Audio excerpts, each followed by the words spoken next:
How to fix Metro Bank app not working. Let's get started. Solution 1. Update the app to its latest version. For that, launch your Play Store or App Store. Now at the very top, you're gonna see the search box. Over there, type in the app name, Metro Bank, and then search for it.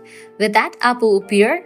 After app appears, at the right corner of it, you're gonna see the option of open or update. If you find the option of update over here, just click on it and update the app to its latest version. Then you can check whether your problem has been solved or not. Solution 2. Clear cache for the app. For that, launch your settings. Scroll down and navigate to the option of General. Then head over to the option of iPhone Storage. Over here, you're gonna find different apps that are installed in your device. Find the app Metro Bank. After you find it, open it. Then you'll need to click on the option of Upload App. Click on Upload App. Uploading app clears cache for the app. Now click on Reinstall App. Once completion of reinstallation process, you can check whether your problem has been solved or not. If the solution doesn't work for you, what you can do is apply solution 3. That is, you'll need to completely delete this app from your device and reinstall it. For that, click on the option of Delete App. With that, you're gonna get the pop-up. Then select the option of Delete from there.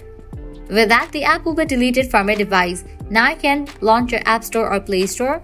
Then search for the app Metro Bank. After app appears, install it. By following all these solutions, your problem will be fixed. So this is how you can easily fix Metro Bank app not working. At the end, if you guys find this video helpful, don't forget to like, share and subscribe.